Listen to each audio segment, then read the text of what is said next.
After 3 years and over 100 bad movies reviewed, my Legionnaires ask me how I still manage to survive, how I continue to thrive with so much hate in my heart. The truth is, I hide it with this.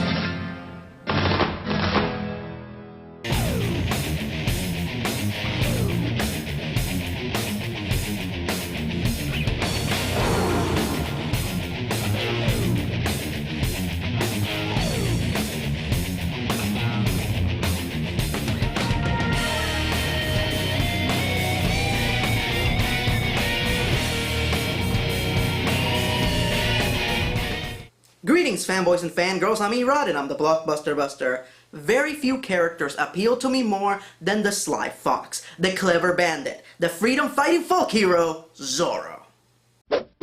Created by Johnston McCulley, Zorro is by far one of the greatest Hispanic icons of all time, and in a lot of ways, he serves as the inspiration to the modern superheroes of today. The legend goes like this.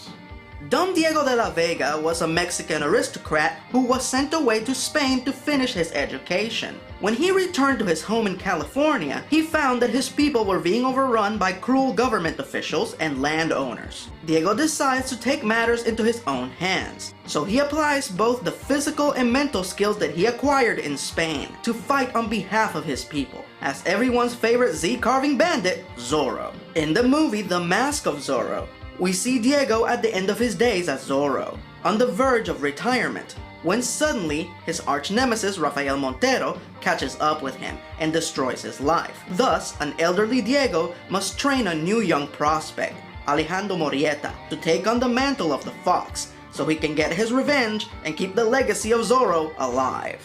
The Mask of Zorro is one of my all-time favorite films, and in my humble opinion, the greatest of the Zorro movies. But then came the sequel, The Legend of Zorro. Now believe me, I don't think that this movie is bad. In fact, I feel that it is a worthy sequel. But is it as good as the original?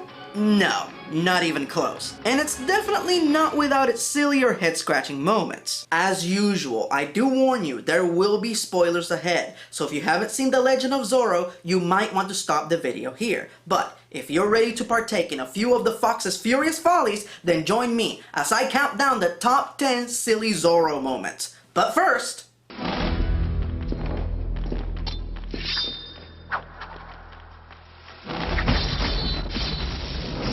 an honorable mention. I'm not counting this one because it's not a silly or head-scratching moment, it's just a quick observation. Mid-movie, we find Alejandro, played by Antonio Banderas, at odds with his ex-wife, Elena, played by Catherine Zeta-Jones, as she is currently romantically involved with Zorro's latest and greatest villain, Count Armand, played by Rufus Sedwell. The testosterone flows as Armand challenges Alejandro to a very robust game of polo, which involves jousting before scoring. Alejandro is of course shocked that he is no good at this. Really? Are you truly shocked that you can't defeat the bad guy from A Knight's Tale at jousting?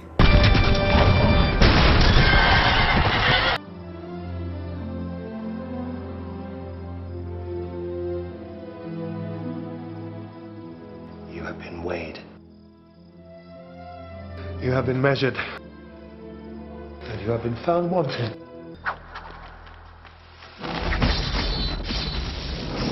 Number 10. At the beginning of the movie, the citizens of California gather to cast their votes to make California an official state. Local bad guy McGivens, played by Nick Shinland, shows up to steal the ballots and incite general carnage. Zorro puts a stop to his bullying by throwing his hat at him. Yes, he throws his hat at him with enough force to knock McGivens off of his horse. Not even Oddjob throws his hat that hard.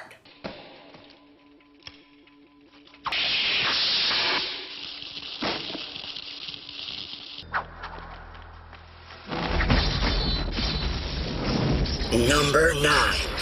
During the climax of the film, Elena ends up in a big fight scene with Count Armand's #1 henchman, Warner from Moulin Rouge? Any shenanigan, my manservant Warner will deal with it in the only language that you underworld show folk understand. Seriously, this guy looks like Warner's younger mustachioed brother. Anyway, Elena fights Warner Jr. on a moving train inside a compartment packed with bottles of nitroglycerin. Not only does she manage to avoid the nitro and defeat Warner Jr., but she stuffs a bottle of nitro down his pants and kicks him off the train, where he miraculously lands where the rest of the bad guys were waiting for the train. Damn, Elena is like the fucking bride from Kill Bill. She literally kills 90% of all the bad guys in this movie with one move. You know, very few are good enough to claim such a skill to kill.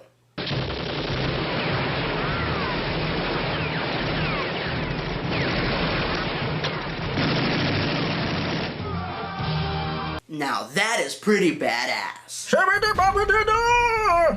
Oh no, not you again. Back by popular demand, Erod. I have my own fans now. I'm totally trending on Twitter. Well, you can't spell Twitter without twit. Where the hell is Uatu? What do you mean it's his day off? What could he possibly be doing that is more important than this? You know, my cranium isn't the only part of my body that is enlarged. I also have really big toes. Oh well. Hey, Erod, did you know? Hey Bane, catch! Alright, back to the list.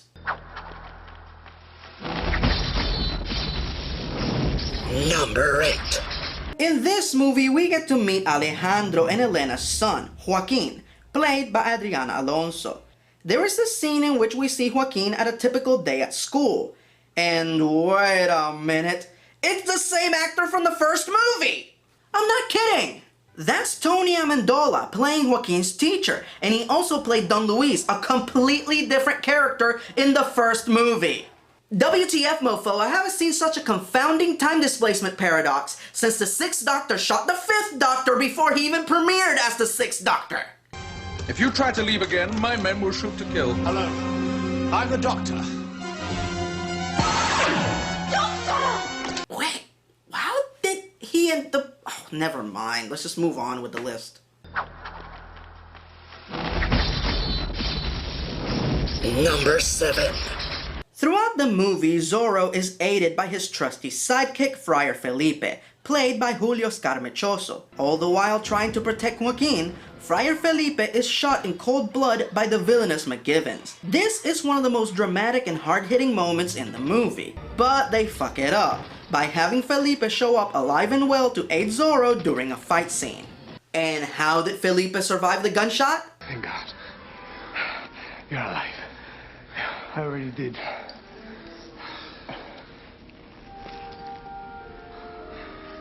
First of all, this is one of the most cliched story devices in both movies and television shows. I can think of over a dozen examples where I've seen this happen. DW!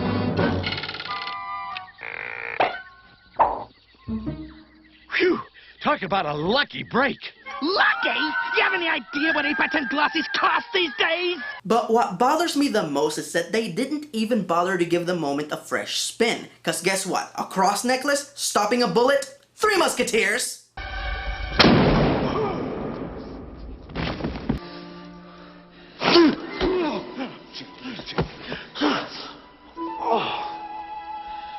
You see, there is a God. Could they be more unoriginal? Speaking of handsome fellows that cannot be killed by bullets, shibba-dabba! Why me? Erod, did you know that the author of the 3 Musketeers, Alexander Dumas, was black? Yes, we all saw Yango Unchained, which incidentally has nothing to do with Zorro, so could you please be quiet? What are you going to do about it, Erod? I'm impervious to bullets. Oh, that's right, you can only be defeated by yanking out those easily accessible nozzles on your mask, and then you go from back-breaking badass to whimpering p***y. Really? We're still doing that? Let's move on.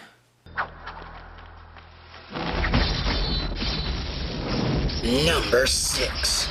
As the climax draws near, Armand takes Elena and Joaquin hostage to ensure his success. And then, this happens.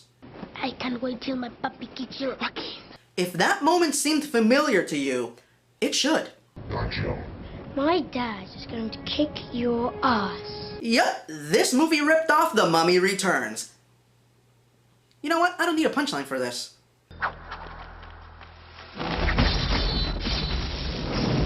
Number 5.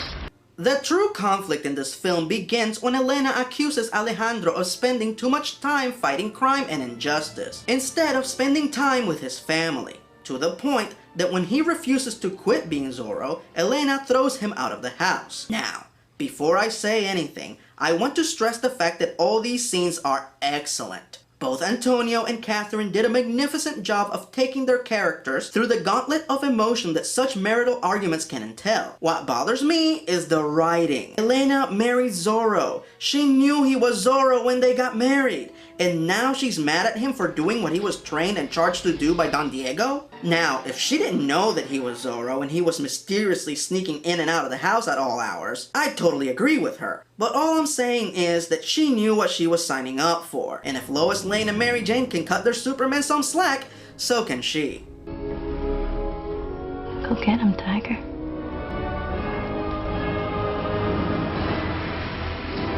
Now that is one supportive woman. Sure! I'm back to get my revenge.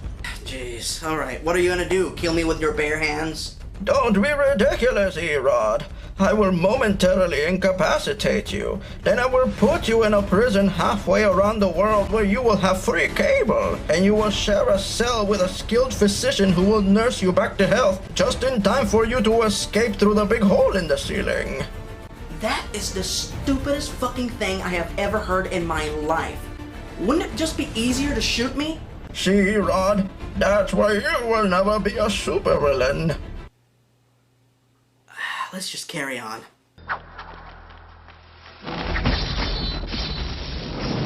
Number 4.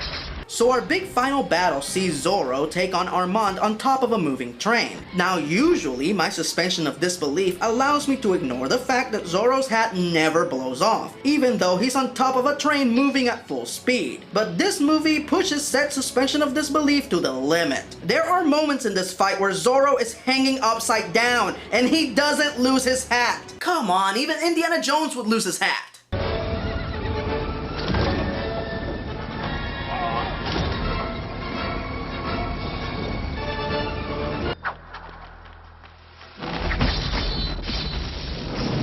Number 3.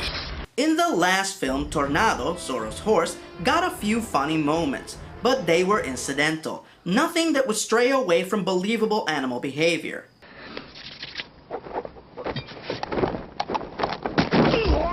But in this movie, Tornado is a fucking comedian.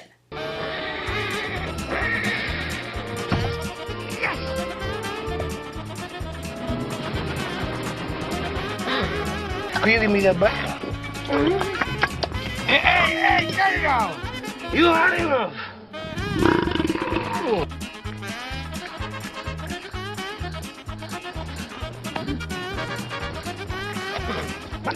Over the hill to the governor's mansion. I said over the hill to the governor's mansion. Sobre la colina, a la casa del gobernador. Was Tornado trying to get his own spin-off movie with Will Ferrell? I met Will Ferrell once. He let me ride his pony. I've had it. Can somebody do something about this? Olé. Bloody bollocks! That was very painful. Zorro! Adiós, amigo.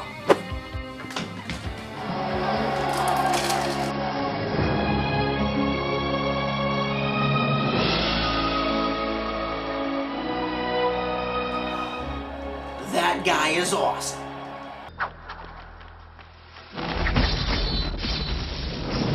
Number 2.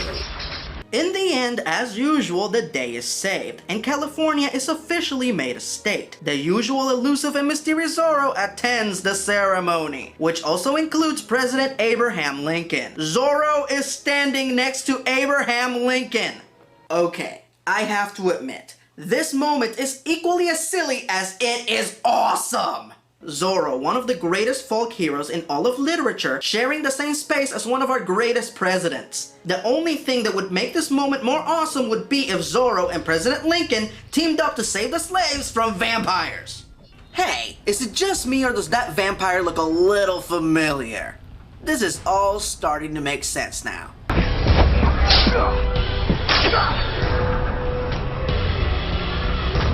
So the devil will know. Thank you.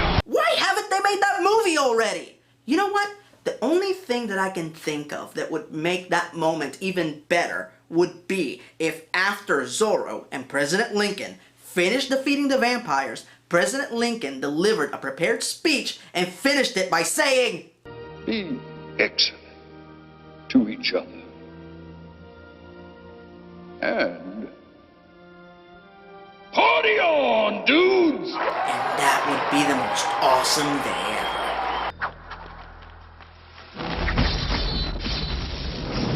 ever. Number 1. The events of this film are set into motion when two federal agents see Zorro unmasked. They use the knowledge of Zorro's secret identity to blackmail Elena into spying on her former beau, Armand, who is a suspected anti-American conspirator and saboteur. Elena, of course, agrees to spy on their behalf to keep her husband's identity a secret. Now, as far as this overly elaborate plot device allowing Elena to be more involved in the main plot of the movie, I have no problem with that. Elena is a great character, and scenes are more interesting when her and Zorro are together. So, what is my problem with this? These are the worst federal agents ever! They find out Zorro's secret identity and they blackmail his wife? Blackmail Zorro, you morons! He's a mysterious masked hero. He can be in and out of Armand's hacienda with the information that you need before you can bat an eyelash. But no! Let's take the slow and retarded route by having Elena do your job for you by going on a 3-month-long undercover mission. Idiots! And that's just the beginning. When they first approach Elena, she kicks both their asses. Now, I'm not trying to undermine Elena, she's badass. But these are trained federal agents. They should at least be able to hold their own before having to draw a pistol in public. But it doesn't stop there. When she does get the info that will incriminate Armand, and it's time for the moron twins to pull her out of her deep cover mission and out of harm's way, they opt to let her die. We can post men near the gate in case we have to pull her out. If she's compromised, she's of no further use. Consider her an acceptable loss. So not only are they incompetent and dumb, but they are also assholes.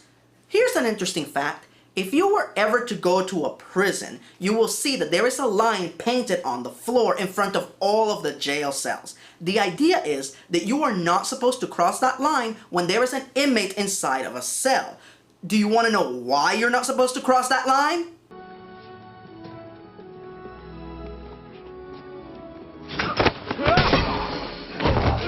Thank you, Agents Dimwit and Jackass. That was a wonderful demonstration.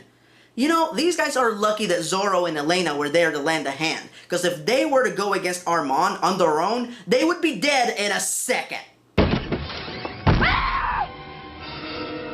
Wow, that was less than a second.